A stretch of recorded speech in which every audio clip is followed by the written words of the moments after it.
Welcome back. My name is Kit Laser. And I'm Steve. And this is Streaming Things, coming to you live from San Antonio. No, it's not true. You remember watching Nickelodeon? They'd always say that?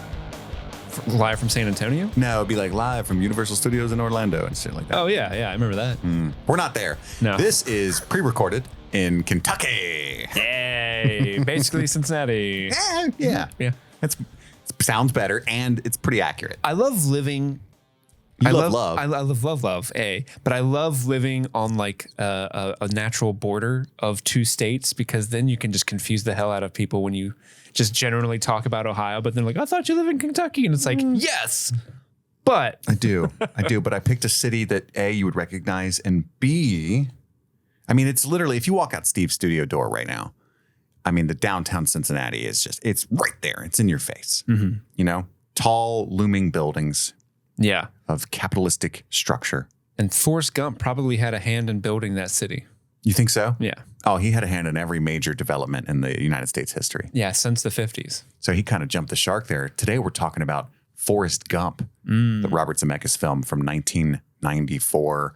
And it's an honor. Well, it was chosen by David, a lovely patron of ours. Yeah, David Malfara he's been supporting the show for a long time, but he's been supporting the show with ulterior motives, it turns out. You never, friends. Friends don't lie. I had a funny expression to pull out of my hat, and then just... You tried to hit me with a life as like a box of chocolates, but you couldn't think of one? Just nothing. And I scrambled, and I panicked. Well, David Malfara became a patron all the way back in February, with the intent of saying, hey, I'm supporting you guys at this tier because I want you to cover this specific movie, Forrest Gump, because my wife, Sarah, is a huge fan of Streaming Things, and she's a huge fan of Forrest Gump. So I wanted to make this her birthday present. So this episode is actually releasing on Tuesday, August 15th, which is her birthday. Happy birthday, Sarah. So happy birthday, Sarah. This is your episode. Your loving husband, David, chose it for you. It's lovely. What a lovely story. Long time planning of this, right? This has been just the plot has just been steaming. Just the plot. The first message that David sent us was all the way back February 4th to try to get this, that's love, put together. Yeah. And, he's been supporting us this entire time too. It's not like, hey, I paid for my month of free movies or free movie choice, and I'm out. He could have done that. He could have done that. We wouldn't have faulted him. No, not at all. But he stayed a big supporter of the show for a long time. I hope he enjoys being that. And Sarah, happy birthday. I hope you're going to enjoy this episode of Forrest Gump. Yeah, I hate this movie. Not true. But that would be funny. That would be a plot twist. Here you go, David. Let me proceed to shit all over the movie. A lot of people do, though. So, this is a phenomenon that you weren't even aware of. I wasn't aware. Well, first, let's talk about what we think about it, and then we can circle back to that. Before we do any of that, I want to talk about how your just lovely pronunciation of February, where you lean into the R as you're supposed to. February? I feel like most people give it up. They're like, you know what? Nobody likes that R there. Nobody's going to fault me if I just breeze right past it. February. That's very acceptable, I think. February. But you said nay. I'm going to read it. There's an R there. Okay. I'm not going to just act like there's not an R. Let's talk about the R in the room. Yeah. February. And I respect it. Yeah. Thank you. I never thought about it much before until just now. I'm glad I was able to bring that to your mind. You know what I mean, though? That is true. I guess I never thought that I lean into it. And I don't think you lean. I think you just acknowledge, and that R appreciates you. After decades of being ignored, Steve May 13 is here to stand up for me. So let's talk about our overall history with the film of Forrest Gump, and then what it was like rewatching it this time, followed by a scene-by-scene, play-by-play recap of the movie. And Steve, I'll tell you, I'll start us off. Oh, please do. Longtime big fan of Forrest Gump. Oh, yeah. Yeah. In 1994, I was 6 years old. Didn't understand any of the references or jokes. Didn't know who the Kennedys were. Didn't know who Nixon was. But the funny voice.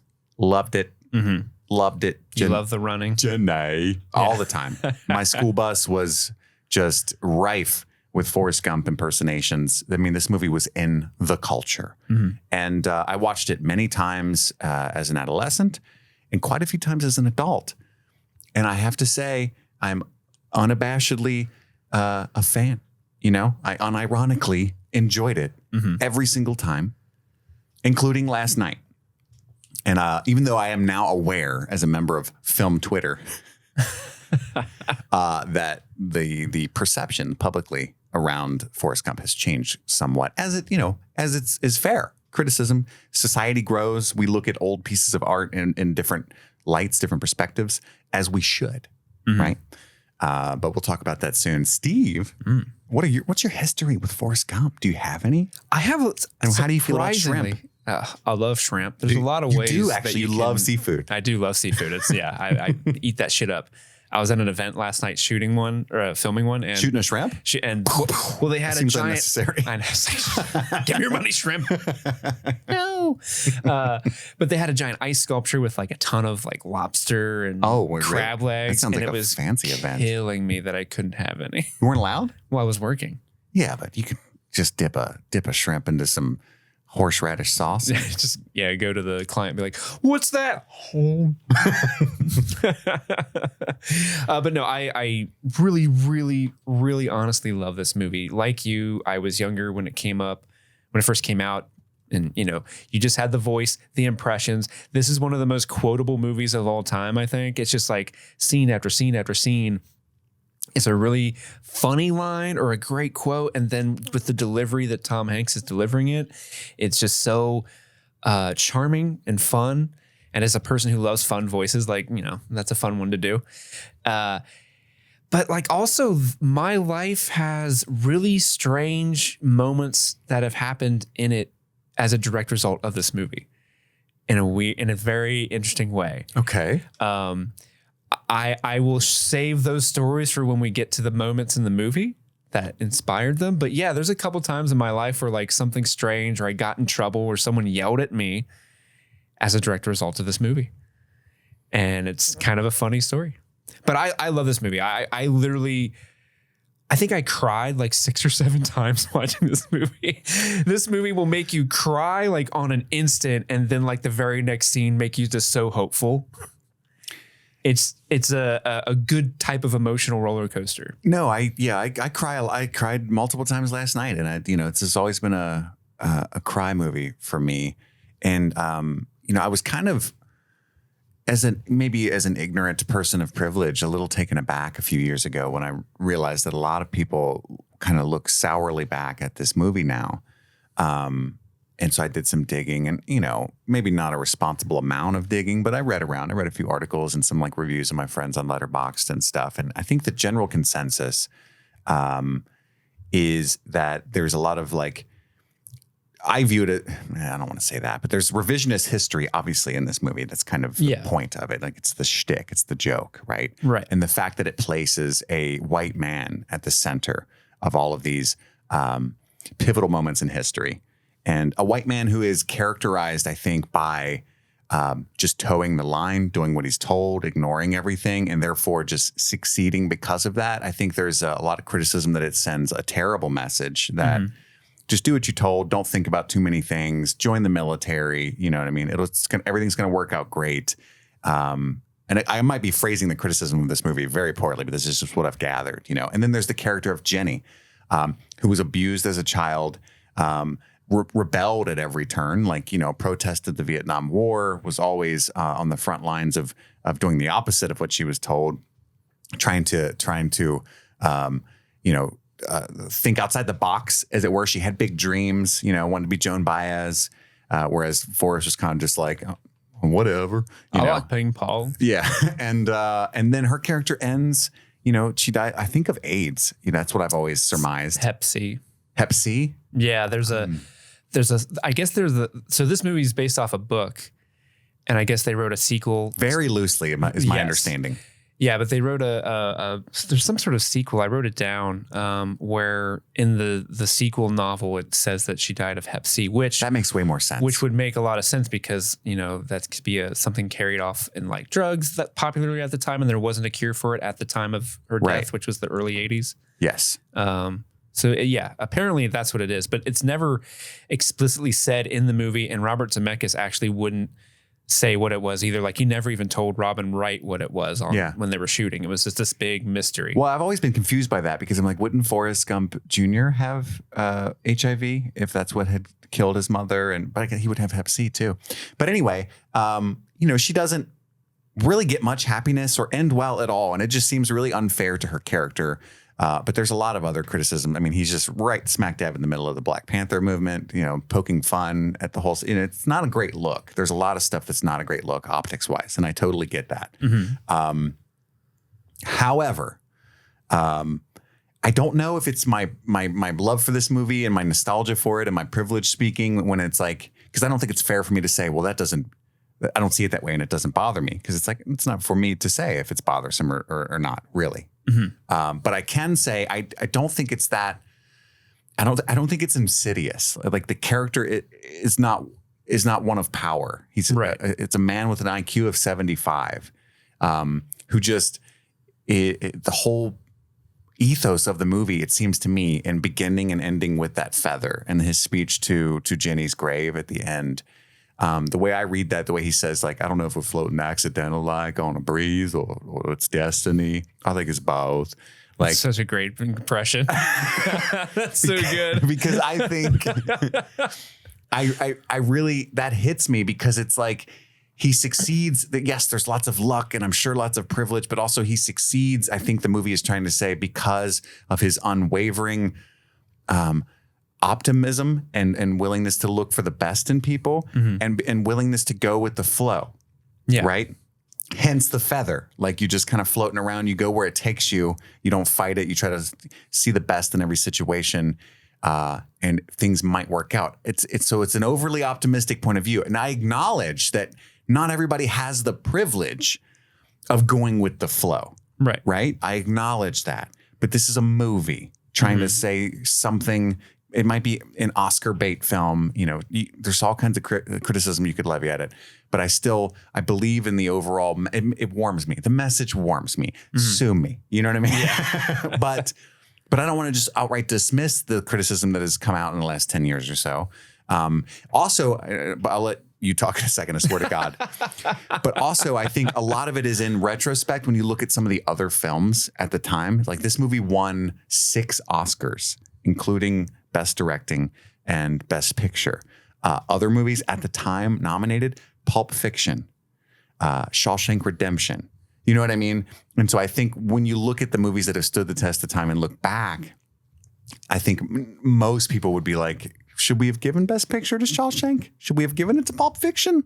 Probably, Best Picture, not a category famous for always picking the best movie of the year, though, anyway, And then, yeah. I mean, that's a tough year. I mean, Pulp Fiction and Shawshank. Yes. And this movie. As far as movies that I would have given it to Shawshank, but holy shit, that's a stellar trio. Yeah. Well, we also had Interview with the Vampire, Legends of the Fall. So many movies came out just in 1994 alone. It's one of the most famous years of changing cinema of all time. Was that Clerks or was Clerks 93?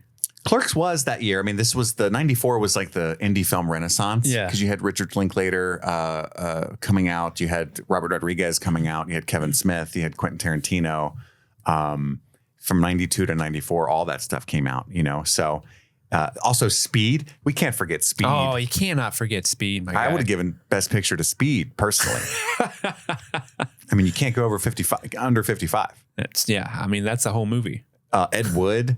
Ed Wood. Fucking Lion King. Jesus. What a great year. What a wild time. Junior. Junior? Isn't that the movie with Arnold Schwarzenegger where he's pregnant? Is it? I don't know. I've never seen that one. I have not seen. I know the box art, like the movie poster you're talking about, but I never saw that movie. That's a classic. Junior. But anyway, what are your thoughts on all that? I know you weren't really even aware of it because you're blessedly ignorant of film Twitter and stuff. Right? Yeah, I don't interact with film Twitter. Yeah, it shocked me. It's one of those things like you shocked me, and then I'm watching the movie. I'm like, okay, I could see where someone gets there, but I also think that's a lot. I struggle to say that a lot of the people I think that are levying those criticisms are also super privileged and cynical in their movie tastes. Just because you sent me some people and I like know those reviewers. I'm like, okay, that makes sense. But I understand, like, I think I can see where someone gets there. I mean, obviously there's like some scenes that don't look good in the modern lens, right? But this movie is also what, 30 years old? It's almost 30 years old. Almost 30 years old. And, you know, the movie's supposed to take place between like the 50s through like the mid 80s.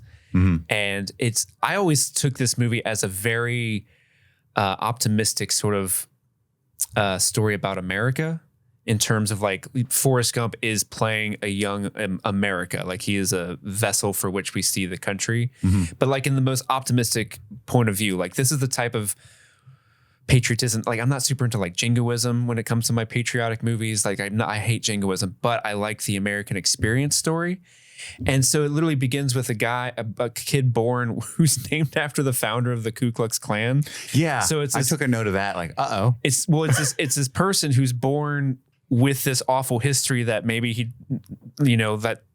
wasn't a part of, but that history is still there, right? Like his physical being wasn't there, but it influences everything about him. My mama said she named me that to remind me sometimes people do silly things. Yeah. Or things that don't make no sense. And yeah, he's going through like all these big, important moments of history of like this very tumultuous, like he's in college. That's the 60s protest era. You know, he's young, he's finding out who he is. And then it ends with him sort of, you know, having finally matured, but also kind of like reminiscing about like, wow, what a journey I've been on. And I think that's the thing this movie does best. And that is the act of nostalgia and reminiscing. Because it really, I find myself talking, it makes me feel the way I feel when I talk about stories of my past, like reminiscent, maybe a little sad, maybe a little hopeful, like, and longing for what once was, and maybe wishing I did things different. Like the way that he tells his stories, I think is a very true part of like what a human spirit is when they're recounting their own tale in life. And that's why I always like this movie, because I like people telling their story.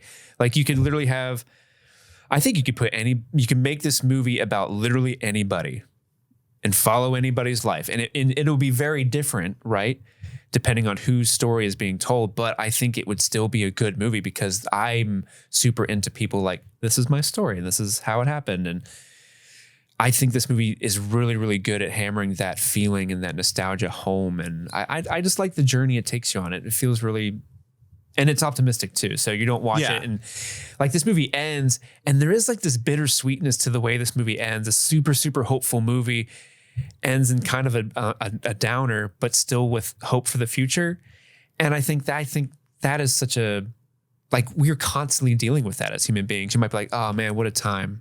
I'm a little sad that time's over. I'm kind of scared of what's coming up ahead, but I'm hopeful. Yeah, I agree with you. And I'm kind of ignorant and ill-equipped politically, because some of the criticism levied against this movie is just really over my head, if I'm being quite honest. And it's irresponsible of me because I didn't educate myself in those ways. But people have talked about the Clinton era as one that was kind of like liberal in a way that was a lie. And that was kind of through that lens of America that this movie was made. And, you know, I was 5 years old when all that was going on, and I have no idea, you know. All I remember is him playing the saxophone and the blowjob stuff. That's it. It's some Bob Dole jokes I didn't get, and that was it, you know. A bunch of SNL jokes I didn't understand. I do think there's an overly optimistic, by far, portrait of America in this movie. Yeah. But I also think, I don't think that I don't see this movie as propaganda or anything insidious, though. I think it's more like a purposeful obfuscation of that in order to hope for something better, you know? I don't look at something like Paddington and go, you know, ignoring a lot of the world's pain. You know, I just... Sometimes you just need something hopeful. And this movie, like, I remember... gosh, I'm going to sound like a fucking idiot right now. Okay. But like Obama used to always say things about the Constitution and how, you know, a lot of people like all men are created equal, that type of shit. And like, oh, that's not true. That's not true. And Obama used to always say like, yes, that document isn't necessarily true, but it's a waypoint to go towards. It's a promise of what we can be. And that's what I equate this movie to be. Like, it's not speaking of some of the awful shit that's gone on in our country and the things that like we have collectively as a society have to reckon with and all that, but it is a waypoint of what we could be. Like, stupid is as stupid does. Stupid is as stupid does. If we just strip back a lot of the shit, maybe, and like take our egos out of the equation and just focus on the task at hand, maybe we'll get things done. I don't know. Yeah, no, I agree with you, and I struggle. I struggle a lot, and I legitimately don't know the answer. And I've promised we'll get into our goofy silliness here soon. Sufi, because there's people should not tell stories about other cultures, other people that they don't have the lived experience of. Right. Yes. That I understand. Yeah. So I should not tell a story about what it's like to be a Native American. I should not tell even stories about women. I don't know what it's like to be a woman. I can have stories with Native Americans and women in them, but I should not, like, the central point should not be their perspective because I don't know it. Right. Right. That makes sense to me. But also, I don't know how to even word this thing that I'm confused about. Like when Oppenheimer came out recently, right? There was a lot of criticism about how Christopher Nolan ignored the Japanese perspective and what happened when they dropped the bomb, right? And I thought that was such a stupid criticism to levy at the film, because had Christopher Nolan showed a bunch of Japanese people being incinerated by this bomb and showed their lives and how they were affected, he would have gotten so much shit as a white dude talking about what it's like to be a Japanese person, like being hit with this bomb, right? And so I thought he did the perfect, right, respectful thing of just showing Oppenheimer's horror and like the one charred husk that we got, vision of that, and it said everything it needed to say without him overstepping his like lived experience and personal knowledge, right? Yeah, and I think that's almost more heavy to show it that way than just like being like, look at this, look at everyone dying. I thought that would have been so disrespectful, but I don't know. I'm not Japanese, right? I'm just saying so I get confused. And so, yes, there's a lot of BIPOC experience just completely erased in this vision of America. And I understand the criticism about that, but at the same time, it's like if Robert Zemeckis had like dared, I don't know. You know what I mean? It's just like, how could he speak any more than the way he spoke? The only issue that I have with the movie personally that I think is like a deliberate choice that I think maybe is a bad one is the idea of like making the act of protest look silly and dumb. Yes. Because none of the protesters really come out looking good in this movie. And these are people who are actually like fighting for. He made the Black Panthers look really silly. But also like even like that one protest leader that Jenny dates was just like some abusive asshole. And that was like, you know what I mean? Yeah. So I agree that whole sequence was pretty uncomfortable in my 30s watching that. I was like, oh, I get that, you know? So yeah, I'm with you on that. I'm also going to do the accent a lot, and I don't apologize for that. Don't apologize. Because a big thing in the story, and it sucks because like Jenny goes through so much bullshit in this movie, hell, and a ton of people still kind of like, man, Jenny sucks. Like there's this like kind of conversation about like, man, she treats Forrest so poorly, and it's like she's going through a lot of shit that we don't get to see, that's affecting her life, and she goes through hell, and she's on her own journey, and eventually she comes around to the idea of like, well, this dude takes care of me. But that's a hard position to be in. Like, you know what I mean? Like, I just don't understand the hate that Jenny gets. But anyway, the point I was trying to make was there's two sort of, Jenny and Forrest are like these two metaphorical journeys. Like Forrest is able to run fast and just keep physically run fast and run all the time. But Jenny's always running to find something else, right? She's trying to fly away and be that bird and go far away from where she was abused and born into. But the thing where like Forrest kind of deviates is like there's a line in the Vietnam sequence where he says like, I ran so far, I was by myself, and that's a bad thing. So then he comes back and starts helping the people that are close to him. Whereas Jenny never, she comes to that realization far later in life. But they get to the same point, like, hey, running is good and can save you from danger sometimes, but you have to come back and help the people in your life as well. And they're on the same journey. They just get to the destination a little bit differently. And so it's like, guys, don't throw shit at Jenny. Definitely no shade at Jenny. Seriously, what the hell? No, that will not stand. Jenny. That will not stand. Well, are you ready to do this? Let's do it. All right. It all starts with that fucking feather, right? It's floating accidental like on a breeze, lands at Forrest's feet. And I don't know if I've ever really thought about this before, but he's wearing the shoes. That's what that Jenny gave him that he ran across the country a million times with. That's why they look crazy shitty. Yeah. They would actually have been probably like destroyed. Incinerated. But they are pretty bad, but they would have been like falling apart. But those are Nikes, baby. They last. Yeah, they do. But anyway, he picks up the feather, puts it in his Curious George book. And in his suitcase, we see everything, all the little like memorabilia that we're about to see throughout the movie in that suitcase. And he puts the feather for some reason in the Curious George book and puts it back there. And it's the idea that life sort of goes where it will, right? And that's the whole idea behind the feather. And he's at the bus stop. And then I like this cool narrative device, like you said, that like we get him telling his story. And the funny thing, like some lady sits down next to him and he goes, "Hello, my name's Forrest Gump." And like, what a fucking nightmare if you are just waiting on your bus. I am this first woman he talks to because she's like not into it like the whole time she's there. I would be that person like, cool. Leave me alone, please. Those look like comfortable shoes. I bet you could run around in shoes like that all day and not feel a thing.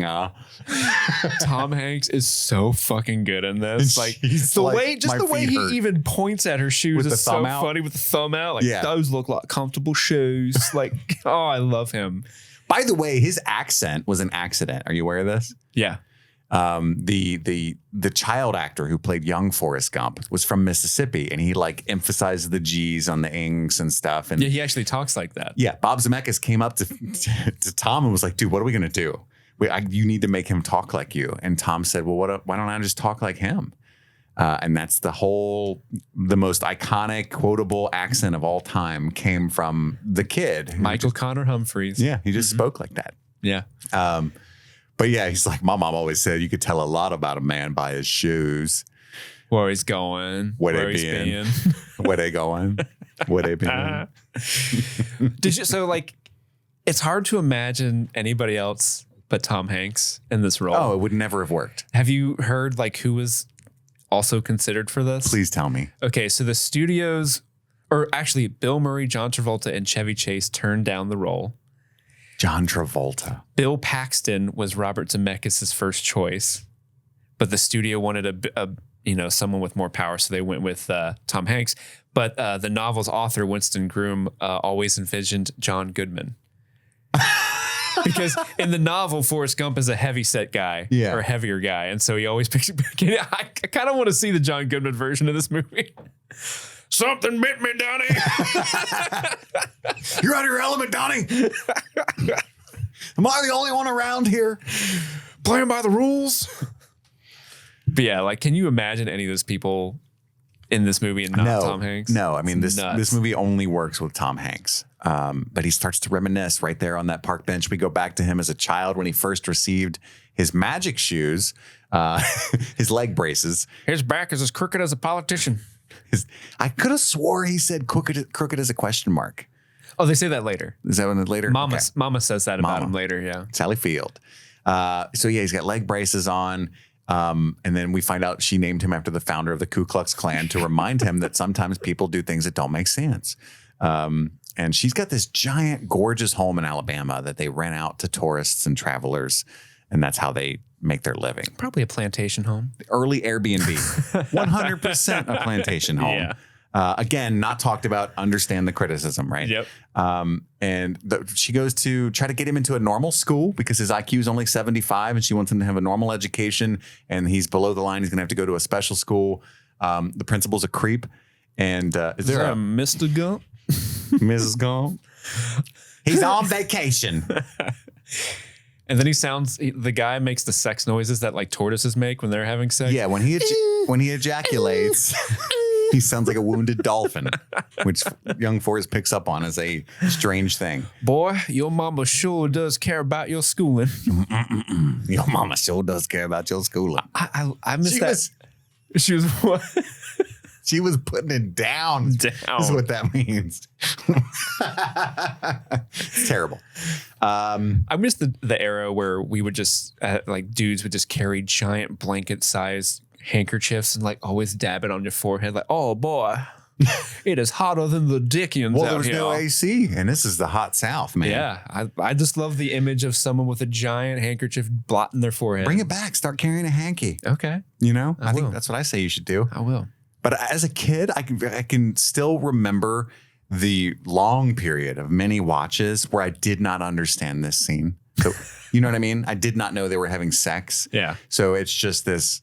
Do you remember the first time it clicked for you? We were like, oh, sex. I don't remember that, but I do remember just distinctly, you know, when Forrest is like, and just being like, guy's freaked out because he's doing that for no reason. You know what I mean?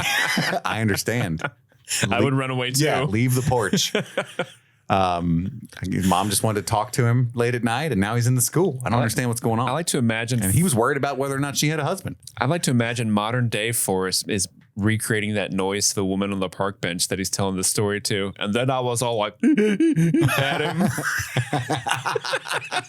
Yeah, he was telling that part of the story. So much. I laugh so hard thinking about what Forrest is actually telling people on the park bench. Yeah, the whole idea that most of these people don't want this story. It's so funny to me. So funny to me, and my own aversion to talking to strangers, usually in public. And I identify more with them. Mm-hmm. Yeah, for sure. But we cut to the next scene. She's reading him the Curious George book that we've already seen as a bedtime story. It's a cool touch. And then he asks what vacation means because he heard her say that. And she lies to him. And I don't know how long he thought vacation was this. And it kind of vacations where you go away and you never come back. That's why I never go on vacation. Yeah, because I always come back. I always come back. I was at a job once and they told me I had a vacation and I got real sad. Guess I can't come back here no more. Hopefully she fixed that.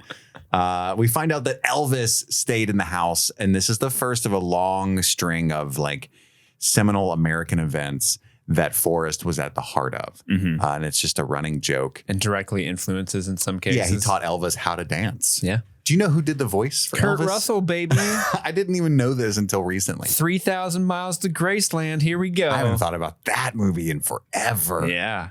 Wow. Kurt Russell apparently does a great Elvis Presley. He's a very avid Elvis fan. So that's the voice of Kurt Russell. As soon as he spoke, that's because Kurt Russell has one of those voices. Like you recognize the voice? Yeah, even though he's doing Elvis Presley, I'm like, is that Kurt Russell? Because also I knew he was in 3,000 Miles of Graceland. Yeah, like that would make so much sense if it was. So I immediately looked up, like, called it. Wow, that's impressive. Called it. I just happened to learn that tidbit recently. Must be hard being a king. And then young Forrest's first day at school, we see Dorothy. God, yes. Was it Dorothy Harris? The bus driver smoking a cigarette. The vampire? Yes. This woman's a vampire. Yeah. I cannot be unconvinced that she is not a she vampire. looks the same. Yeah, at the end of the movie, they didn't try to age her. Nah. She's just, there she is. It's those cigarettes, man. They're keeping her alive, baby. Made you like fine wine. This is one of the, again, this movie's so quotable. How often in your life have you gone, seats taken? You can sit here if you want to. A million times. Anytime there's even the idea of sitting or looking for a seat, this scene comes to mind. Seats taken. There are a couple kids that made me laugh where it's a 2-seat, on each side. I know. It's like he's not going to sit there anyway. And there's, the seats are already taken, like, seats taken, like, I know. I can see that. I may not be a smart man, but I know what taken is. What a 2-seater is. It's the last kid that gets me where he's like, what's he say? Can't sit here. It's just like, relax, jabroni. Like, yeah, these kids are... Why would they immediately just shit all over this poor boy? Well, kids are mean. Mm-hmm. This is real. I think this is the most believable scene in the movie. You're different than me. Yeah, your leg braces and stuff. Now, why they would like throw rocks at his fucking forehead, that seems unnecessary. Maybe that's my privilege speaking, but they would definitely be mean. Like, fuck this guy for sure. Especially when he's outside the bus. Like, Mama said I can't ride with strangers. This is the bus to school. Like, you know, they're listening to that whole interaction. Oh, fuck this guy. You know? Yeah, the whole conversation of like, well, my name's Forrest Gump, and guess I'm we ain't strangers no more. Yeah. Guess we, like that speaks to who Forrest is. Where I could see where he would be like kind of annoying to have around, but he's also so genuinely adorable and whimsically sweet. Yeah, like you just can't like you could see Dorothy, the bus driver, just melt immediately. Like, all right, this kid's okay. You want a cigarette? You come find me if you want some Pall Malls. For sure. But yeah, then this is where he meets Jenny, right? You can sit here if you want to. The most beautiful sound I've ever heard. And then people throughout this movie bluntly ask him, Jenny's the first one, are you stupid or something? My mama says stupid is as stupid does. That's another thing I didn't understand as a kid. I still don't really understand what stupid is as stupid does. It means nobody's stupid. You can do stupid shit, right? Mm-hmm. That's what it means. I think. Okay. I like it. I thought it was just a phrase that didn't make sense. It was doubly funny that he would just respond like, are you stupid? Well, stupid is as stupid does. I think it means stupid is not an IQ number. Stupid is your stupid actions. People who do stupid shit are stupid. Forrest doesn't do stupid shit. He's actually quite successful. Yeah, he's very successful. Yeah. He's the most successful person in this movie. That's right. Now, you may not believe me. I can run like the wind blows. He's so proud. So we go through the whole montage of him hanging out with Jenny all the time. We were like peas and carrots. And Jenny never wanted to go home. And we get this horrible scene. Again, watching it as an adult, terrifying scene, right? Like it's just where, we talk about her daddy was a very loving man. Like it's disgusting, right? So she's being abused at her home. Her and her sisters, who we never meet.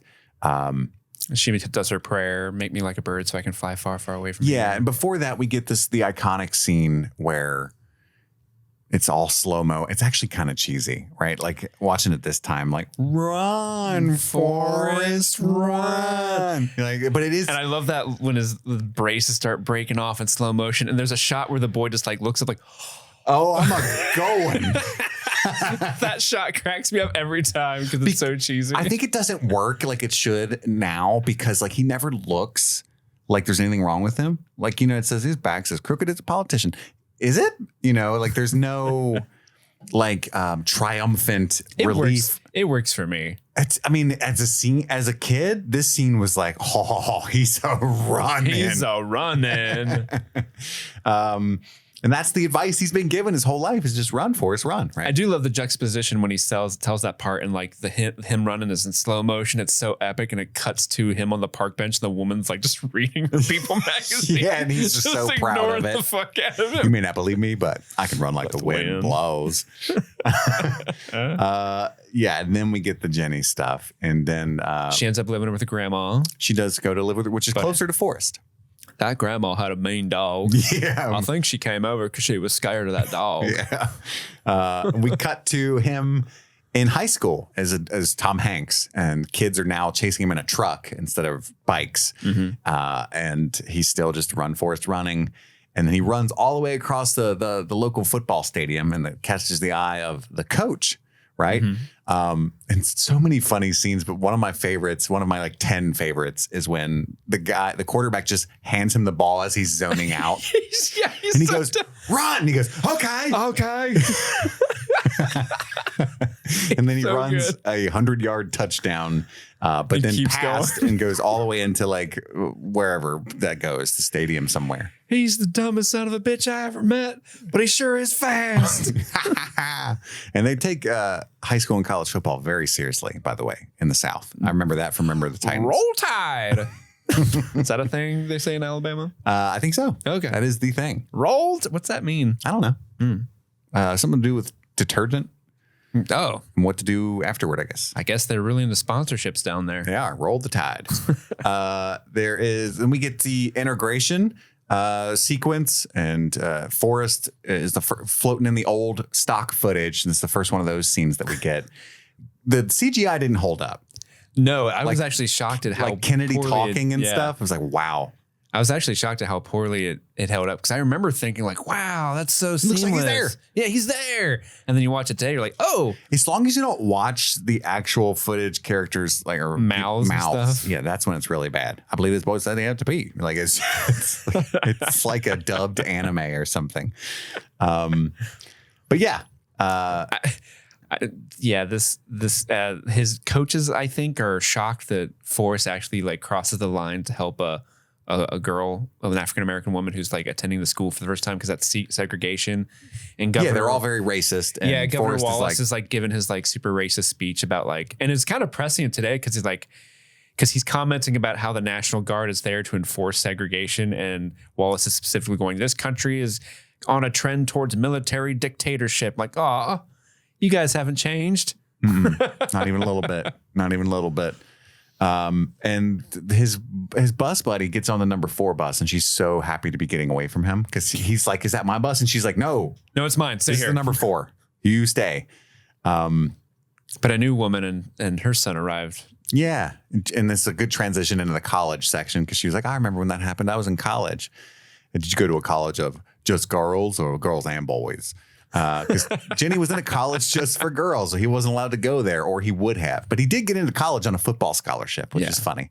I don't know if he could have gone where she went, even if it was co-ed. Well, he's waiting for Jenny with the chocolates, and he always gives her chocolates, right? So because he's sitting on the park bench with some chocolates, but then when we cut back to him visiting her girls' school, he's sitting there with chocolates. So it's just like a thing he always does, and that's a cool touch.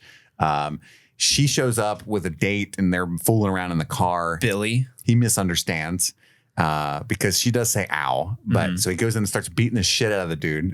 And she comes out like, Forrest, what the fuck? And dude gets mad and leaves. But she takes him into her dorm.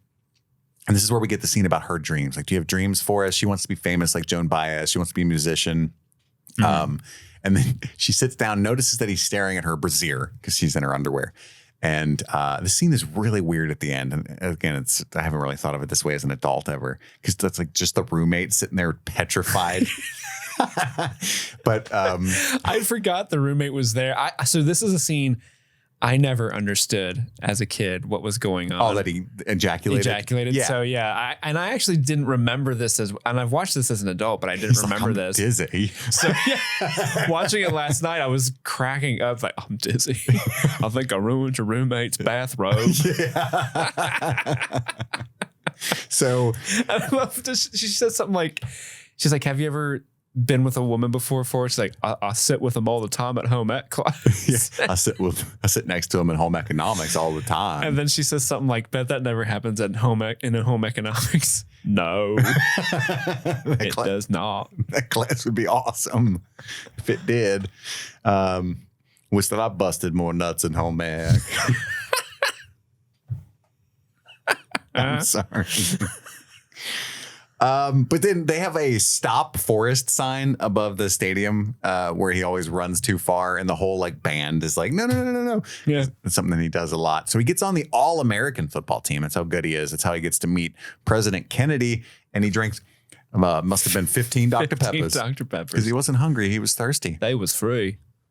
Also, so number 2 of my top 10 favorite moments of this movie, after the meeting with Kennedy, I gotta pee. No, not even that. It's when he graduates and he's standing there with his mom with his cap and gown getting his picture taken. And the military recruiter comes up and he goes, have you ever given any thought to your future, son? His reply, thought.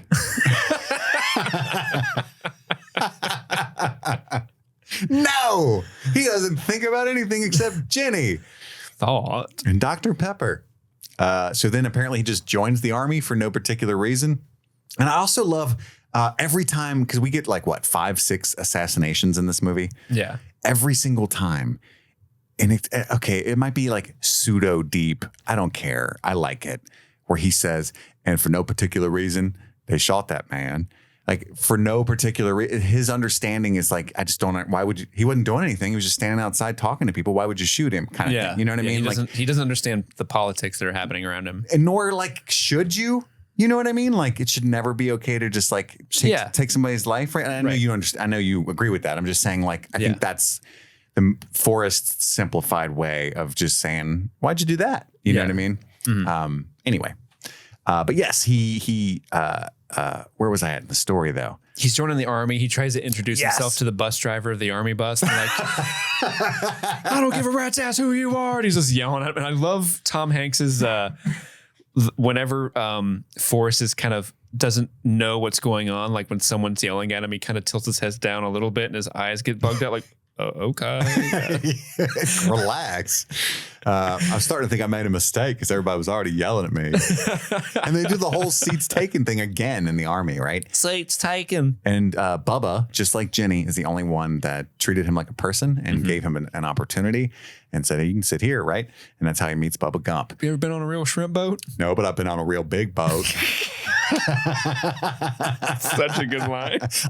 I'll be Fucking love that line. I'll be brutally honest with myself. I never got that joke until I've probably seen it 30 times. I just got it last night. I text you so happy. Like that is so funny. It's so good. It's shrimp boat, like little boat. I've been on a real big boat. Yeah, we meet Benjamin Buford Blue, better known as Bubba. People call me Bubba. My name's Forrest Gump. People call me Forrest Gump. Do you know that was ad-libbed by Tom Hanks? No, I did not. Yeah. It's a fucking great line. Such a good line. And we get to the montage of Bubba talking about shrimping and how he teaches Forrest everything there is to know about the shrimping business. His mama cooked shrimp. He did. Taught him everything to know about the shrimping business. And we get the juxtaposition of Bubba and Lieutenant Dan, too, because it's like everybody in Bubba's family is in the shrimping business all the way back generations, and everybody in Lieutenant Dan's family dies in the army. There's a little bit of a wink about Bubba's family being in the shrimping business for many years. Mm-hmm. It's implying like his mama, because it was like her mama cooked shrimp and her mama before her, and it kept showing like further back, and it's clearly like he comes from a family of slavery. Yes. Yeah. Yes. Because it circles back at the end when he gives like Bubba's share to his mom, and now she gets served dinner. Yeah, and it's a white woman, serving the dinner. That is a happy ending. But yes, but while Forrest is like excelling at the military during this, like Bubba's just talking about shrimp, but he's like putting the gun together lightning fast. Even the drill sergeant is super pleased. Gump. Why'd you put that gun together so fast? You told me to, drill sergeant. You must be a goddamn genius, Gump. I'm gonna be honest with you. I could watch a whole fucking like 45-minute movie of Forrest Gump and this drill sergeant. Just I know you love the like drill sergeant. The drill sergeant being like just completely just loving, like, you're a goddamn genius, Gump. And honestly, you could see it as criticism against the military industrial complex that Gump thrives in this environment and being as someone of a low IQ. Just doing what he's told. Yeah, I think you could, if you chose to, read it as an indictment, even though nobody does. They see it as very like pro-American war in this movie. I think it's an indictment. Like, well, juxtaposed with how they treat the protesters, not so much maybe. But just in isolation, it's, I don't think they're saying anything great about the military that Forrest thrives there, Mm-hmm. Well, also the funny thing is that Forrest does kind of thrive there, but he becomes better. I think because a lot of people kind of levy the accusation that Forrest just does what he's told, but literally like he does a lot, but he will only do it if it like doesn't conflict with his values. Because at one point when we get to it, Lieutenant Dan's like, leave me, and he's like, no, I'm not gonna leave you. Like he just obeys that, and don't go back for Bubba. Yeah, and don't go back for all those people. We're about to nape the whole area. I gotta find Bubba. Yeah, and because you told me to, drill sergeant. Drill sergeant. Later that night, a buddy of his throws Forrest a porno mag. Says, check out these tits. Who does that? Hey, I was jerking off. I want to include you in this. Why is every creepy guy in like a Vietnam era platoon the one with glasses? Like that's like a stereotype. The one that has glasses. Was it Dallas that did that? Check out these tits. Because and it was can't trust Four Eyes. In Predator. What's his name? Shane Black's character was the creepy dude in that platoon too. And I never saw Shane Black's Predator from like 2018. No, Shane Black in Predator, the first Predator. Yeah, okay, yeah. Pushing too many pencils. Dylan, you son of a bitch. Look at these tits, Dylan. Check out the tits on the scale. This is why my right forearm is so big. My Forrest Gump impersonation. I'm always coming.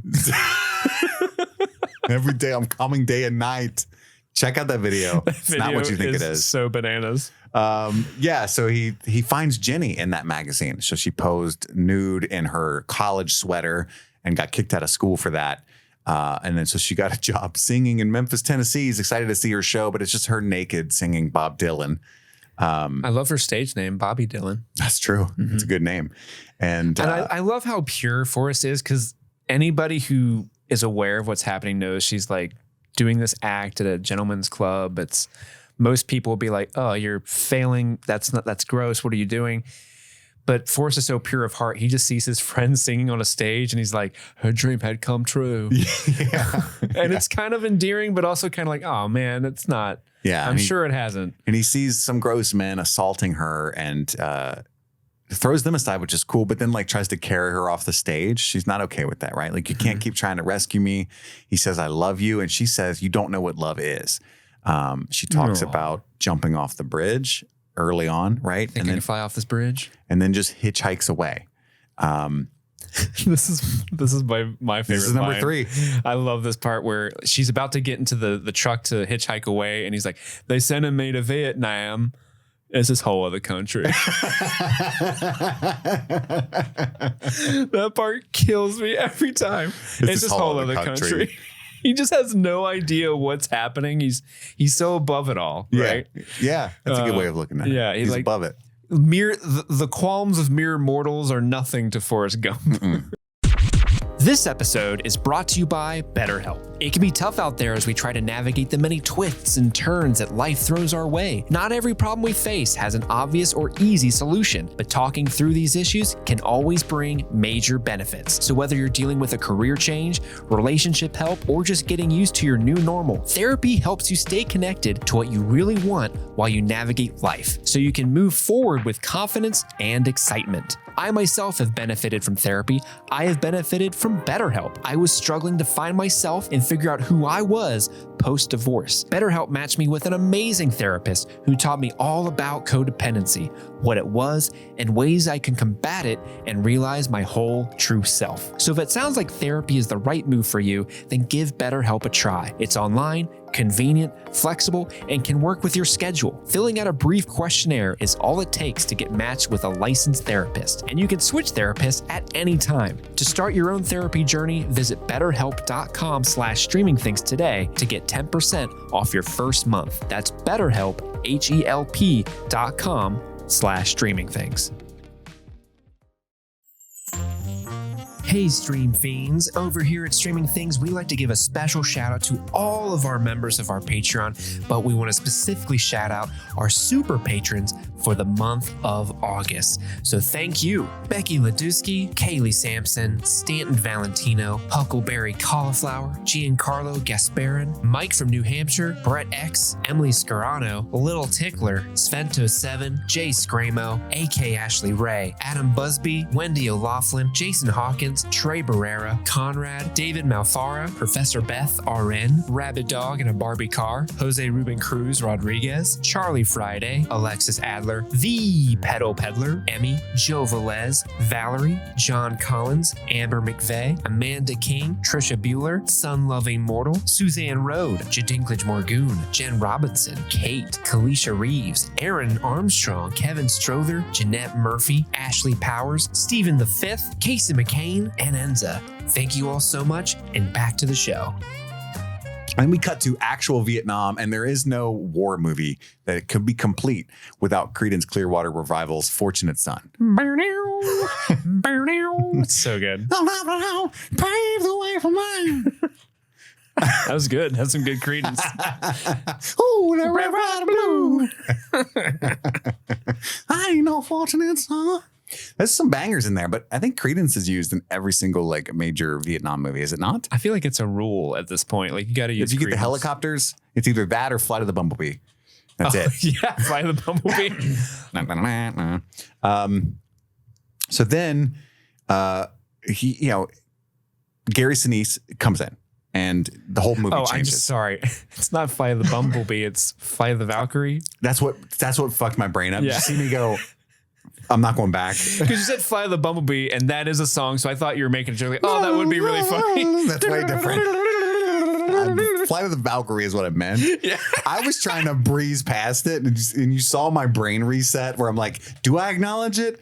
No. Who's going to notice? 4 people that email me? Yeah.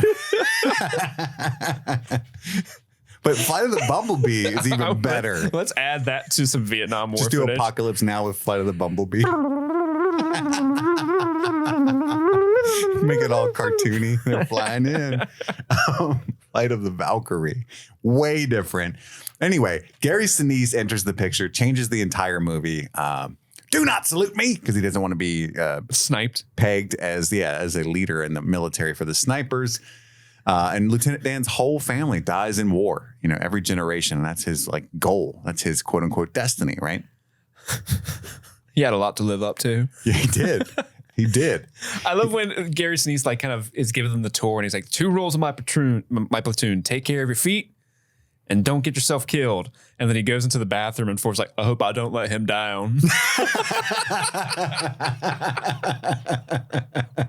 That is funny. Fucking love him. He would tell us to get down, shut up, get down, shut up. The movie does that a lot between his narration and them having the exact quote right after he says it, and it works every time. Yeah, maybe I'm an idiot, but I love this joke. Like, we had some great young men in my platoon. There was Dallas from Phoenix. There was Cleveland from Detroit and Tex. Well, I don't remember where Tex is from. And Bubba invites Forrest into the shrimping business, 50-50. That's what he says while they're leaning up against each other at night. That's a fine idea. That's a fine idea. That's a damn fine idea. And he's writing letters to Jenny almost every day, who's out being a hippie. She's traveling the whole country. I think she makes it to California. I don't remember if it's in this scene where she's in Cali, but she's traveling around like a little Volkswagen hippie bus doing hippie things, right? And then their platoon gets attacked. And everything goes to After shit. The rain finally lets up and they get attacked. Yeah. And he ends up saving a bunch of soldiers looking for Bubba. Mm-hmm. And I think we saw everybody he had introduced earlier, Cleveland, Dallas. They all got injured.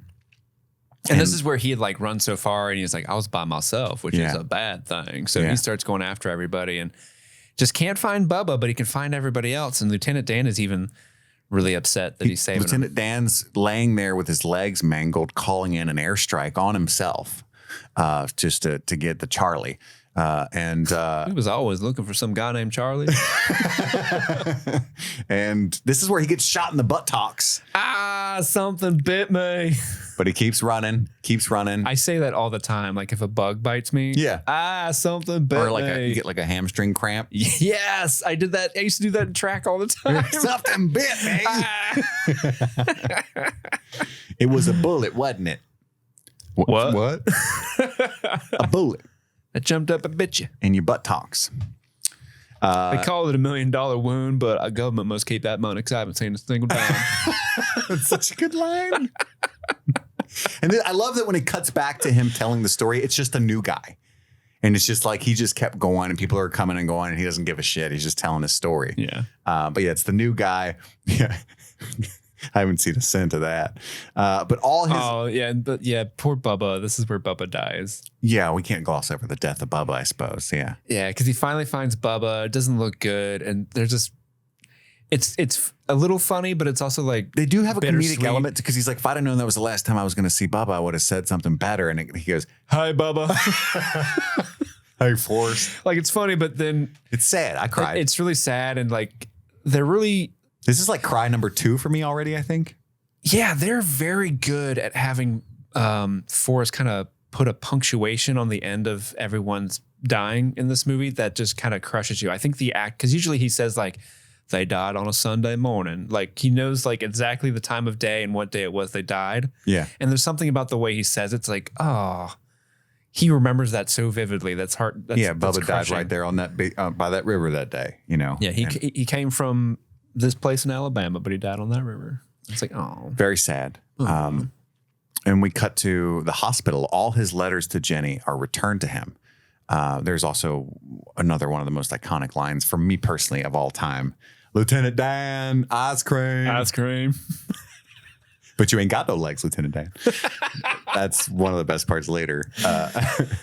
But he just wants to give Lieutenant Dan some ice cream, but he's all sad that he's alive and just puts it in the bedpan. And he learns how to play ping pong while he's in this hospital. Any idiot can play. Oh, yeah, that's right. One night, Lieutenant Dan pulls Gump off of his bed, and he's like, this is him spiraling down into madness. My destiny was to die in Nam, and you took that from me, right? And that's the whole theme of this movie is it's an existential question. Is fate real, or are we all just floating around like a fucking feather? I was Lieutenant Dan Taylor. You still Lieutenant Dan Taylor. Also, great line. Do you know what it's like to not be able to use your legs? Well, yes, Lieutenant Dan. Actually, I do. And Dan just pauses, like so confused, like what? Yeah. But he does. He does. Yeah. You know about the brace period. Gump is awarded the Medal of Honor, which is a very high, prestigious award in our nation. Goes to the nation's capital to receive said award. Ends up accidentally at a protest rally podium for the Vietnam. Like speaking of, as I think there's a whole platoon of veterans speaking against the war now at that podium, right? Yeah. So I love this. Fuck The Graduate, Chris. This movie has the best use of the song Mrs. Robinson of all time, and that's when he is mooning LBJ. Oh yeah. Goddamn, son. I don't understand that sequence even in my 30s because the man clearly says something creepy and horny to him, right? Or maybe he's just being funny. He's like, I understand you got shot in the butt talk. I bet that's a sight to see. I'd very much like to see that, you know. And Forrest is just like, okay, there you go. Why does he say that though? Why would the president say, "I'd very much like to see your ass"? It's LBJ, man. I don't know anything about LBJ. That's what I'm saying. Is there a joke I don't understand? Yeah, LBJ was like a super, like, didn't give a shit about what people thought of him. Like, crass, would like intimidate. He was a larger guy. He would intimidate people. You can go on YouTube and look up recordings where he's talking to his tailor about his bunghole. And like you can hear the president of the United States like, it's real tight up in my bunghole. Can you see if we can do something about that? He would like whip his dick out on meetings. Like if people were disagreeing with him, he'd just whip his dick out like, I got the biggest one here. Really? Yeah, he's that type of dude. Okay. So it would make sense to be like, man, you got shot in the butt. I'd like to see that. And then be surprised when somebody whips it out. Oh shit, someone actually did it? Usually that's me. He's like, Jesus Christ, son. Something like that. Yes. But he's at the podium, and apparently for the first time in the movie, Gump spits hot fire. But we don't get to hear it because the microphones are unplugged during that sequence. So all we get to hear is at the end, he says, that's all I got to say about that, which is how he ends every story that he's telling, right? Yeah. Apparently what he actually said, do you have that pulled up? I do. Yeah, according to Tom Hanks, what he actually says is sometimes when people go to Vietnam, they go home to their mamas without any legs. Sometimes they don't get to go home at all. That's a bad thing. And that's all I got to say about that. Yeah, that's all I got to say about that. Yeah, that's a bad thing. That's right. He was not wrong. He's not wrong. But at this moment, Jenny hears him. She's in the crowd, and she's, obviously he has a very distinctive voice, and he says his name's Forrest Gump. So she runs out into the Washington Monument, like a lake there, and they reunite. It's a really cool shot. Everybody's cheering him on. They're hugging. And then he goes back to her. It was like peas and carrots again. Well, not yet, because they get to protest their... Yeah, she takes him to a protester meeting. He meets Wesley. And a lot of the Black Panthers. And then I was planning on I wanted to make a note of this because I wanted to put a soundboard on my board here of Captain Picard from TNG going, "Shut up, Wesley," to play, but I forgot to do that. Dang. So. But he hits Jenny. Shut up, Wesley. For no apparent reason. I guess he's just upset that she brought the baby killer, which is Forrest. And another one of it's inappropriate, but really good line. When he misunderstands what a party means politically and says, "Sorry, I had a fight in the middle of your Black Panther party." But Jenny gets back with the rebel fuckstick abuser the next day. I know. What the hell? Sorry, I'm so upset with that damn Johnson, that lying son of a bitch. And it's like it paints the people who are protesting in such a bad light because they make him such a douchebag, and he's the only voice for that sect of the country, Poor choice for sure. you're my girl. And she says she'll always be his girl. And he gives her his Medal of Honor and tells her to keep it. So this was back in like 2007. I was going to this school. I think it was 2007. I was going to this college, the Art Institute of Cincinnati. And I took this like gender studies class. And the professor was kind of like, any of my male students who have like heterosexual relationships, have you guys ever like talked, like given your girlfriend or significant other a pet name like my girl or anything like that? So I, being a dumb young kid, I raised my hand like, I do. I'm not walking into a trap. And, I said like my girlfriend at the time, and I really love this one movie, and we were like, yo, my girl. Like I say that to her all the time. And this woman like 3 rows behind me, like that triggered her in such a way, because she starts just screaming at me like, you don't fucking own her, you piece of shit, you're a terrible human being. And I'm just kind of sitting there because I'm in the front row of class, and I'm just kind of like, what is happening behind me? Like I didn't even like turn around to look at her. Yeah. Because I was just kind of like deer in the head, like, what's happening? Why am I being yelled at right now? And finally she like goes off for like a minute or two, and finally she winds down. The professor's like, okay, that's a thought. And he's like, he looks at me and he's like, what is I don't know why he just kind of looked, I don't think he knew what to say. And so I went like, we just like the movie Forrest Gump, and we think it's funny. Like, sorry, I don't think I actually own my girlfriend. Jesus Christ. Yeah. You're like the least toxically masculine person ever. Yeah. So but I get what she's saying, but just had the wrong one. Yeah. Forrest gets sent by the army to fight communism with ping pong. So that's what happens. And he ends up on a talk. It is what happens. He ends up on a talk show with John Lennon. And I don't like this scene. Maybe it's because I'm such a John Lennon fan, and it's just so corny. But the idea here is that John, I don't know if it's Forrest supposed to be Gump that gives the lyrics to Imagine to John. Yeah. But it also reads like the way that John Lennon's voice is, it almost sounds like he's being funny. Mm-hmm. Anyway, it doesn't work. This one doesn't work. He's being a little antagonistic. Yeah. I'm going to be honest with you. I didn't get this joke until I watched this last night. I didn't get that he was giving him the lyrics to Imagine. I'm like, well, that sounds like Imagine. Oh shit, that's what they're doing. Yeah. Fuck, I'm dumb. Yeah. How have I never figured this out? The lifelong huge John Lennon fan, never really liked this sequence so much. I don't think this one works. But for no particular reason at all, they shot him. They shot that man. And Lieutenant Dan shows up while he's just like I think he's in New York City on New Year's Eve. Is this where he shows up the first time? Yeah, so he's on that talk show with John Lennon. And that's why he's in New York. When he's leaving, Lieutenant Dan meets him like, they gave you the Congressional Medal of Honor. Well, yes, they did. Yes, they did. And then, of course, they're in New York, and he's pushing Lieutenant Dan around. I'm walking here. And he does I'm walking here. But he's in a wheelchair. Yeah. We love ableism humor. We don't use that soundbite. That's not true. I was poking fun. Unless it's Robin Hood Men in Tights. That's true. I'm talking about Blinken. Yeah.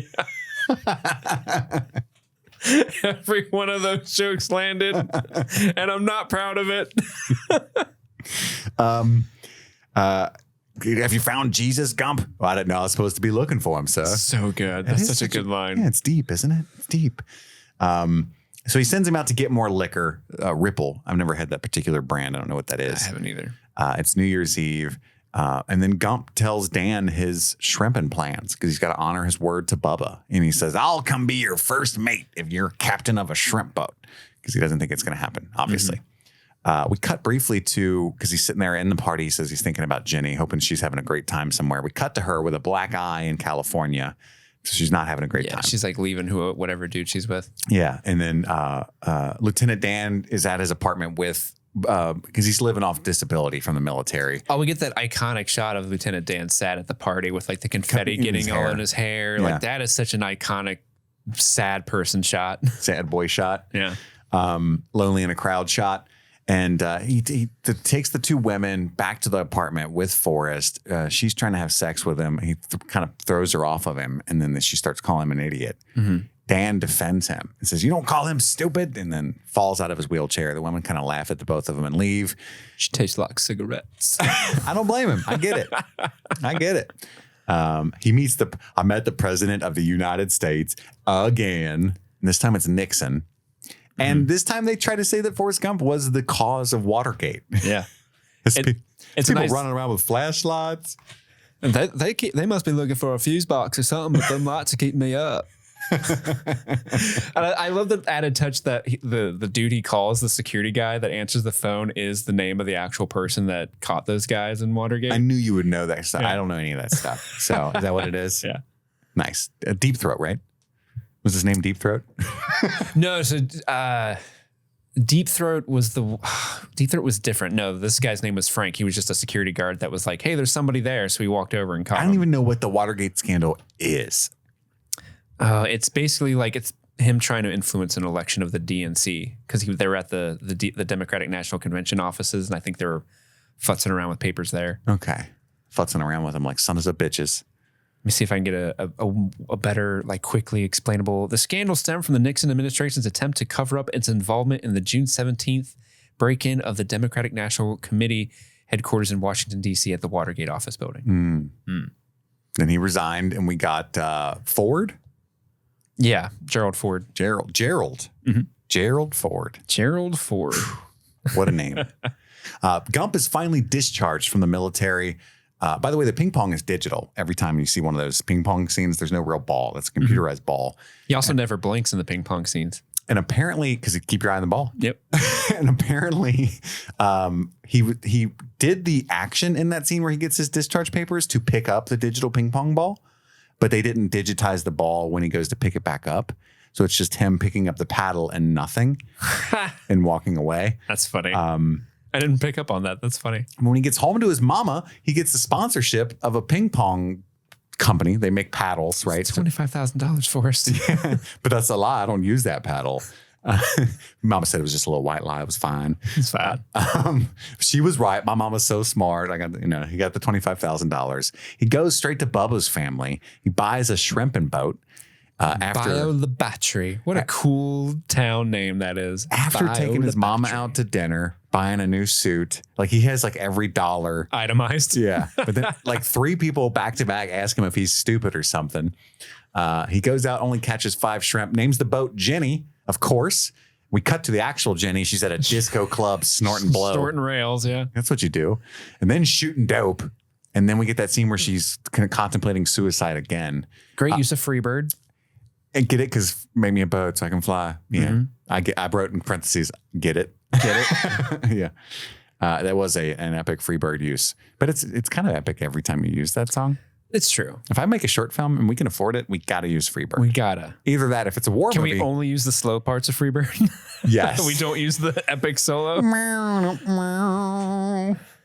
Burr, burr, burr. Every part of that song works It does. cinematically. Oh, I love that song. But if it's a war ironically. short film, we have to get CCR Yeah, of course. or Flight of the Bumblebee. Definitely Fly the Bumblebee. If we get CCR, we got to use one that is not used as much and like heard it through the grapevine or something. They're all like stolen songs. Yeah. The whole CCR catalog. Oh, yeah. Heard it through the grapevine is very stolen. Yeah, isn't that Marvin Gaye or something? Somebody. I don't know off the top of my head. We don't know. We're dumb. Doesn't matter. Flight of the Bumblebee. And while he's trying to, he finally, Dan shows up, damn it. And he says, I want to be your Gladys first mate. Knights and the Pips. There we go. So Dan shows up. We see that iconic wave. Everybody uses that GIF now, right? Where he's just so happy to see Dan. He just jumps from his boat. Yeah. I love how he continues waving when he While jumps. he's falling. Yeah. It's so funny. Climbs out. What are you doing here, Lieutenant Dan? He's so happy. I thought I'd try out my sea legs, but you ain't got Got those no legs. I know, Forrest. I'm a man of my word. Said he would be there, right? And then the boat just crashes into the dock because it's unmanned. I love how it's just a my dock just boat. in the middle of the river. It's like they built that dock just to be run into. Well, no, there's a word for that. I don't know what it is, but those exist where it's like Okay. a place to like chill. And then we got Dan sitting on top of the mast or whatever it is. And he's like, turn left, Forrest. And he turns right. And what the fuck are you doing? I love no idea. I love how they kind of keep using Lieutenant Dan, keeps getting them one of his feelings. Like he kind of has this in Vietnam. He kept getting feelings and it never worked out. And he's still like, I got a feeling the shrimp are that way. And it's still not working out. But Forrest just listens to him. Damn it. And so he says, why don't you just pray to your God for some shrimp? So he does. He starts going to church every Sunday. This local Baptist church going to pray for shrimp. And at this point, God showed up. We get the crazy storm, Hurricane Carmen, which is probably a real hurricane that devastated that area. I didn't look it up. And every single shrimping boat. This is another thing where I kind of understood the criticism because it's the first time I've ever, again, watched it since my early 20s. And I thought, that's actually terrible.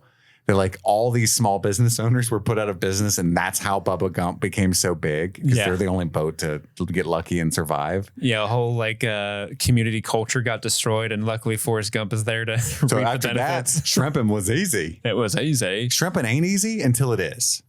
I do want to say that the image of Gary Sinise on top of a mast with an American flag behind him, screaming at a storm. Like Captain Ahabing. That is the most patriotic image I've ever seen in my life. Just a dude screaming in the face of God as the rain blows the American flag behind him. You and me. It's time for a standoff. You can't sink this boat. You call this a storm? And Forrest is just down there panicking with this suicidal maniac up top screaming at the storm. But then they catch so much fish or shrimp after this, right? Shrimping's easy now. He founds the Bubba Gump Shrimp Company. There's like a whole fleet of boats, 12 Jennies. 12 Jennies. We got more money than Davy Crockett. And they're on the cover of Fortune magazine, which we see that because the guy doesn't believe that he's the owner of a very famous. We were sitting next to a millionaire. But you were actually. I love how he walks off and the older woman that's also there kind of scoots forward and like, I thought that was a lovely story. And he shows her a photo of Lieutenant Dan. It's the two of them on the cover of Fortune magazine. Yeah. And she has that look on her face like, oh, shit. Yeah, it's real. And then we see Dan thank him sort of for saving his life. He didn't say it, but I think he finally made peace with God. Mm-hmm. He jumps in the water and swims. And we get that moment where Forrest is told that his mother is sick while they're sitting in the boat eating.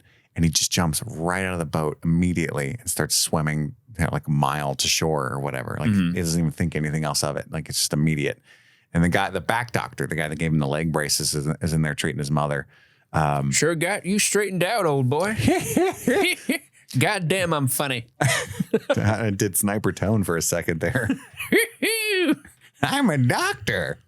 I'm sure if you look in the background, like historical archive footage, you'll find sniper tone in every single. Just like Forrest Gump. I met Kennedy in the 60s too. I'm the only thing standing between. Whatever you can use in this situation. 8,000 Last of Us fans in the audience laughing right now. Why are you dying, Mama? That's what he asks. And that's a good existential question. And she just says, dying's a part of life. She's not even fussed about it, right? Mm-hmm. So he's super rich. Lieutenant Dan has been investing Forrest's money in a fruit company called Apple, which is working out very well for Forrest. And it does so well that he says, they said, wait, I ain't got to worry about money no more. So one less thing. Which is good. One less thing. Which is very true. That is good. One less thing.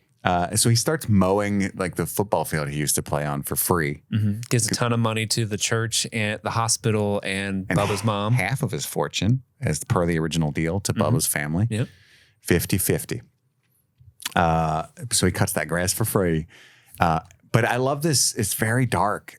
Because like even in Vietnam, he says the thing real lightly, he goes quickly past it and says, so there was plenty to do. Because it's when he's like climbing in the foxhole to look for enemies or whatever. Mm-hmm. He just likes to keep his mind busy. And he doesn't have to think about too much, which is kind of something that I do.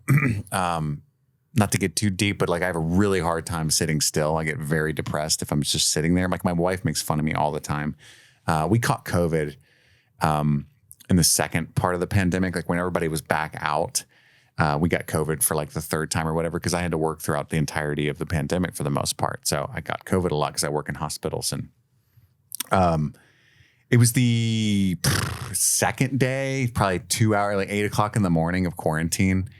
And I was like, I'm losing my mind. I got to go for a walk or something. And my wife was just like, what the fuck is wrong with you? It's been a day. Like, sit down. She's very chill. She'll sit and play Breath of the Wild on her Switch for 6-7 hours. No problem. And I always like talk about how I do too much and I just want to relax. But she's like, it's all a ruse. You can't actually do that. And I'll mow the lawn. I just can't sit still. So anyway, this resonated with me. And when he walks out after talking about all that stuff, but at night, nothing to do. All I could do was think about Jenny. You know what I mean? Like, that's true for me. That's real. Because it's like you're always thinking about Robin Wright. I am just constantly at night. House of Cards should have been good. Damn you, Kevin. Mm-hmm. That was a deep cut. That was. Damn you, Kevin. But then Jenny shows up while he's mowing his lawn, and she stays with him for a while. And they're peas and carrots again. They walk to her old house and she throws rocks at it, thinking about the abuse of her father. Sometimes I guess they're just on enough rocks. Mm-hmm. That's true. Gorgeous shots of her like standing in front of the house. Like, yeah. I think that's one of my favorite shots of the movie. Cinematography. Mm-hmm. He gets his iconic running shoes as a gift from Jenny in that scene. The white Nikes with the red swoosh. Mm-hmm. He asks her to marry him. Another one of my most favoriteest lines that I say all the time. I may not be a smart man, but I know what love is. Because that's a reference to what she said to him years ago. This is like the 5th time that I started just crying my eyes out in this movie. And I just love how she just doesn't think she thinks he's too good for her is what it is, right? Mm-hmm. I think at this current stage in their relationship, yeah, that's where she's at. Yeah. She's worried that she'll bring him down because he's such a pure spirit, right? Yeah.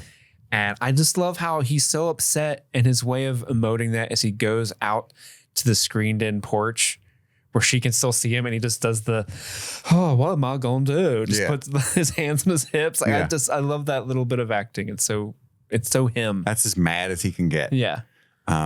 So she goes to his bed, they have sex, and then she leaves the next morning before he wakes up, takes a cab out of town. The cabbie says, what are you running from? I'm not running, but she definitely is, right? She left him his Medal of Honor that he gave her. His medal is on his ping pong paddle. And he's just got, I love that shot of him like with his like morning clothes on with like a glass of milk, all sad staring at it. Cause like the idea is that he just wakes up and gets a glass of milk in the morning and, but he's so devastated. It's terrible. Mm-hmm. And then we get the infinity run when he becomes a messiah to the country. He runs for 3 years, 2 months, 14 days and 16 hours, stopping only to shit and sleep. And then just when I needed to go, I went. And when I was a kid, I read that as he slept while running and shit in his pants. I'm such an idiot. You're very literal. Because the way he just, when I had to go, I went. I'm like, okay, that's gross, man. You just shit in your pants running across the country. The scene cracks me up because he says all that stuff, but it can't be true because at one point he's showing like magazines with him like in pose positions that photographers took. Like he was like, stop, I'll take photos with you. Okay. Well, you can kind of run real slow. Well, no, like the photo was him like sitting by a tree, like posed. Like it had to have happened. Like, can you stop running for a minute? Okay, I guess. Okay. And then the other thing that makes me laugh is he's getting like, this following and people his disciples. He's getting these disciples and they keep cutting to like news footage. And I love how the news is like local gardener is running around, like not war hero, not Medal of Honor recipient, not ping pong national champion, not all-American football player, not part owner of Apple, not owner of Bubba Gump Shrimp Company. Right. He's famous for local 10 times over. Dude who does a work for free. Who there's no paperwork signifying he's a gardener, I'm sure, because he's not getting paid. No. So this scene is actually kind of interesting because did you know about how the studio Paramount wanted to they wanted Robert Zemeckis to get like get rid of a ton of scenes in this movie before they even started shooting? I know that I watched there's a Netflix documentary show you might have seen. It's kind of like how did this get made TV version. Like it's all these like amazing stories behind popular movies. I forget what it's called. Movies that made us. Movies that made us. Yes. There's like Home Alone, all that stuff. But Forrest Gump is one of them. And I watched that a year or two ago and I forgot all the cool details. But I know that this production almost shut down many times. Yeah. And so they wanted them to get rid of like the Vietnam stuff and the shrimping boat stuff. That's like, which like everything. Yeah. It's so important. And so they were trying to get them to cut back on all this stuff. And they kept pushing back. Robert Zemeckis and Tom Hanks are both like, hey, how about you cut our salary? We'll just take a percentage of ticket sales, which ended up working out for them. I think Tom Hanks made like $40 million off this movie because it was such a runaway success. But the studio's like, okay, we'll cut your budget and you can leave the shrimping boat and Vietnam scenes in, but you got to get rid of this running sequence. And so what they did was they actually shot this whole thing without the studio's approval. Like Robert Zemeckis and Tom Hanks, I think both of them, Robert definitely, they paid to go out and shoot the running stuff in their own time. And the studio had no idea they were doing it. Wow. And then finally when they showed it to the studio, they were like, okay, that's good. And they gave them enough money to film I think the final scene was like, I'm tired. I want to go home. Oh, all the people in the desert. Yeah. I think I'll go home I'm pretty now. sure that's the scene that they actually paid for, but yeah, this is the Dark Night of the Soul. This is integral to his character. Yeah. This is him trying to run, heal from the past. Yeah, and a big reason why they were able to do this on the sly was they used a running double for Tom Hanks for most of it, so it's not him because the camera's kind of far enough away where you can't tell. Yeah, and it's actually his younger brother Jim Hanks is the double. I didn't know in that. A lot of the running scenes because apparently. A lot of the doubles couldn't mimic the run because he has a very specific Forrest Gump run. And according to his brother, that Jim, the only reason he was able to do it was that's a stupid Hanks thing, quote. That's how we all run. That's how we all run, baby. We're fast. We run like the wind blows. He's just running across the country back and forth and back and forth. He also teaches a bumper sticker. He gives the shit happens bumper sticker idea to that guy and the have a nice day smiley face t-shirt to that guy while he's doing that. And then he goes back home and gets a letter from Jenny years later to come visit. A couple years, I guess by the age of Forrest Gump Jr., we can assert that it's been a couple years. And by the way, I think it's fair to say that Forrest Gump had sex once in his life and sired a child. Mm-hmm. Go Forrest. Go Forrest. Potent seed. The seed is strong. Is that your who's the seed John Aaron? Strong. Yeah, it's your John Aaron. So he sees and this is where we're at in the movie. We catch back up to the present. That's why he's on that park bench in Georgia. He's there to visit Jenny. And the lady he's with is like, well, Henry Street's just 4 to 6 blocks that way. Down that way? Down that way. So he runs there and he shows up to her apartment and sees her. She's in like a waitressing outfit. And I got you some chocolates. I had some. I ate some. Which I use that sometime too. Like when I give my wife snacks. I ate some. Even if I didn't. That's just my way of delivering the goods. And Haley Joel Osment. His debut. Pre-Sixth Sense, right? Mm-hmm. Yeah, this is his film debut. He was such a good little actor. Yeah. Like such an endearing child. Like immediately. Can I watch TV now? He's still around doing actor stuff. He was in Tusk. Yeah, he was in Tusk. Yeah, randomly. He's in stuff. He's cool.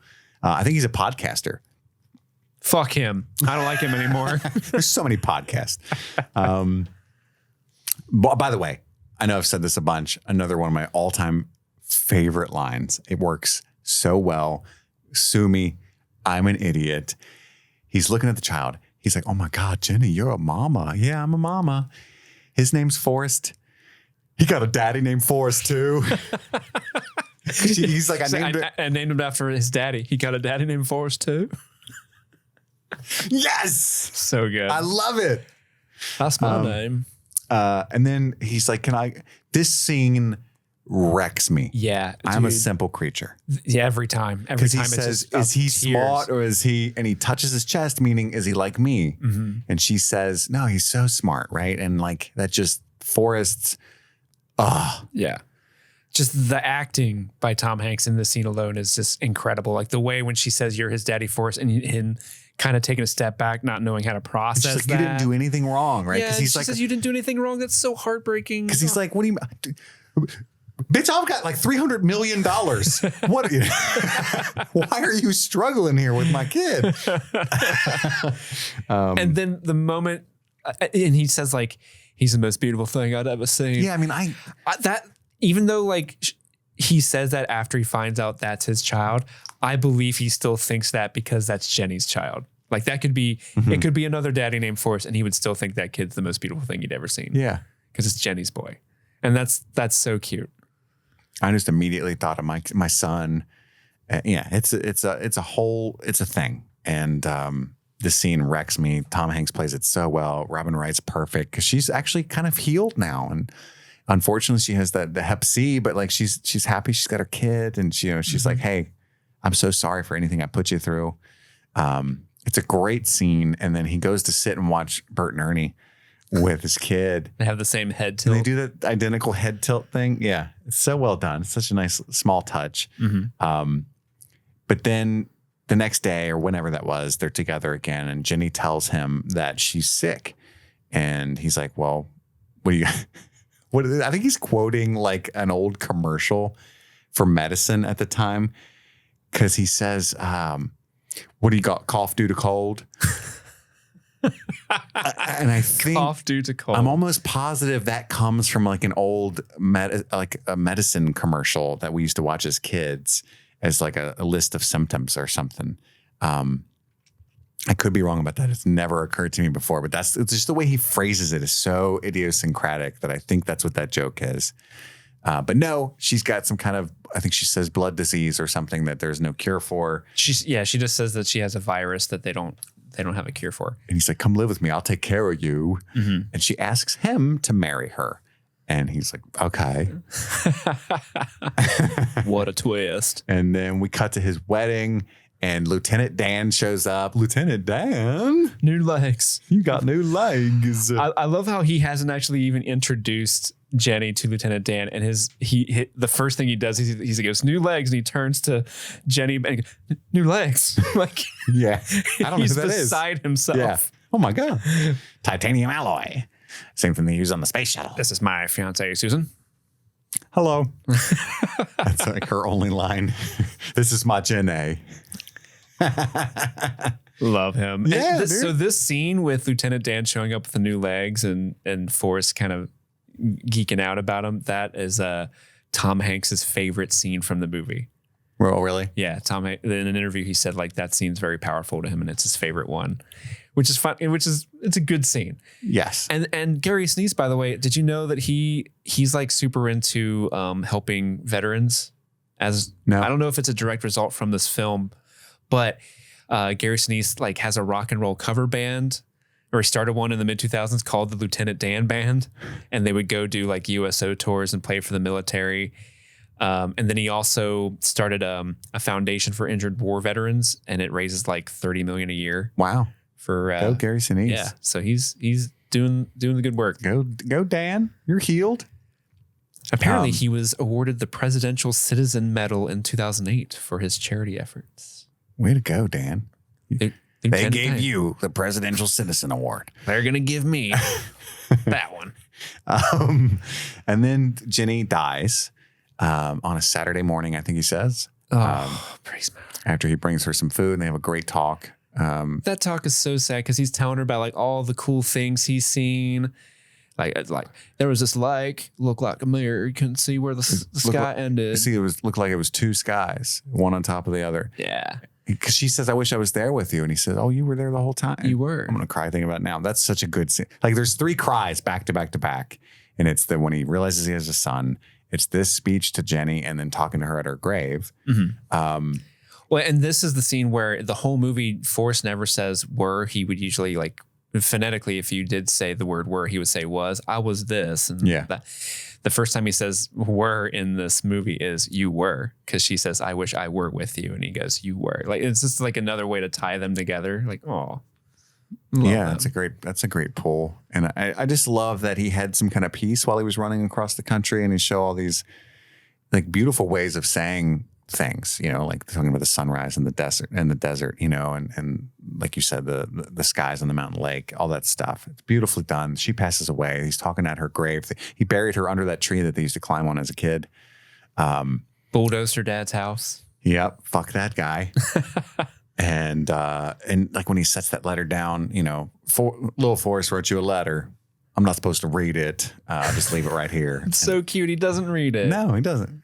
Every parent on earth would read it to make sure their kid was processing things okay. And, you know, Yeah. No, not Forrest. He said I couldn't. He's a man of his fucking word. And this is where we get the theme tied into the movie where he's standing there talking at her grave when he talks about destiny versus floating around accidental like on a breeze. I think it's both. And then we get the scene where I'm sitting with Forrest at the bus stop to tie it all back in. Oh my God. When he breaks down crying, like, I miss you, Jenny. Oh, waterworks all day, every day. And then as he's walking away, the birds fly away from the Freeze the bird. Yeah, freeze the bird. So I can fly far away. And he sends his little Forrest off on his first day of school. My favorite book. He pulls out the Curious George book. Yeah. I love the ending. What if it was like something else, you know, like 50 Shades. My favorite book. My favorite book. And the feather falls out that he put on the bus stop in Georgia, falls at his dirty shoed feet. And Dorothy Harris, the vampire. She's still there. Is still the bus driver. Oh, but man. she remembers Forrest too, and she's like, "Do you fucking know what school buses are?" And he's like, "Of course I do, but I'm Forrest Gump." And she's like, "Oh, thank God." And then he gets on the bus, and I like to think he's the opposite of his dad in like the best way. Like he gets his seats open. No, he just stands at the front of the bus. Any of you motherfuckers give me any shit, I will rain fire down on all y'all. I will beat your hillbilly asses. My dad's a war hero. Yeah. And I'm rich as fuck. I'll have my daddy buy your daddy's house and evict you. Yeah. Bulldoze it. He does that. So yeah, and that's it. The feather takes flight again. And you're right. As an adult, it's kind of sad. I think because he's like, I'll be right here when you get back. And like any other adult, that would mean I will come back here a few minutes before the bus arrives. Mm-hmm. I think Forrest is going to sit there all day. He might. Unless he has to go mow that lawn at the football field. He's just kind of zoned out. And it's like, it's kind of sad because it's like he has this kid, but he seems kind of lonely. I don't think it's kind of sad in the fact that, you know, his wife's gone. But I think because Forrest has always tackled things in life, like with this laser focus, like none of this stuff matters except for the people that I care about. Mm-hmm. I feel like there's a good future for that boy because of absolutely who his dad is. He's going to have a great life. Yeah.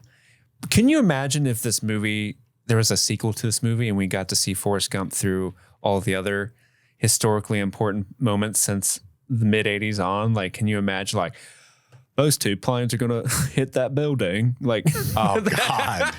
Oh God. For no particular reason at all. They started storming the Capitol in January. All these men in red hats. God. That'd be terrible, but kind of great. Then there was these people that were trying to raise money by just throwing ice buckets on people. It was very cold. This bald lady ripped up a picture of the Pope. They were all mad about that. Yeah. All these people kept yelling, "Leave Brittany alone." I just thought, why are you balling that poor girl? She's Brittany, bitch. That's what she always said. That's what she always said. I want that so bad. It would be poorly received, but I would watch the shit out of it. I don't even need a full movie. I just want like little vignettes of like short film. We could do it. Like there's that scene where like the guy whispers to George Bush that the towers got hit, and George Bush has that like deer in the headlights moment, but you see Forrest in the back like finish that book. I love Curious George. There with the kids, listening to him read. What happened next, Mr. President? I've met a lot of presidents. Oh man, fucking gold. Well, happy birthday, Sarah. I hope you enjoyed that as much as we did. Thank you, Happy David, birthday. for your patronage. If any of you listening out there want to do cool stuff like this, you can go to patreon.com/streamingthings and subscribe. There's a variety of tiers, one of which gives you the ability to make us watch movies like this. But there's tons of bonus content on there for everybody and access to our Discord, which I need to do so much better about hanging out in. But I mean, we have a thriving community of wonderful, intelligent people in there. We had a great fireside chat yesterday. Did you really? Yeah, it was the biggest turnout we've had for one so far. A Saturday fireside? I thought that was Fridays. It typically is, but I put it out on the poll to see like what was the time frame during the weekend that people were most free, and Saturday morning was the winner. So we did it Saturday morning. Oh, because you did it at a different time. That's why it was a better turnout. Yeah. Because you had more like the Europeans and stuff in there. And I got to see Enza. Enza! Yeah. So a lot of great people on that Discord. You should join it. Indeed. Indeed. We love you all so much. That's all the time we've got for right now. My name is Kit Laser. And I'm Steve. And this is Streaming Things. Happy streaming.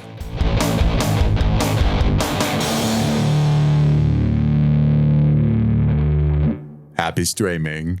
I know what streaming is. I may not be a smart man, but I run a podcast. I love this movie called Squid Game. It's a show. It's a TV show. It's like a lot of mini movies put together, make a real big one. Mm-hmm. So you're doing Bill Clinton. I'm not doing Bill Clinton. I am doing Bill Clinton a little bit. I did not have sexual relations with that woman. Jenny. Okay, I did. She tastes like cigarettes.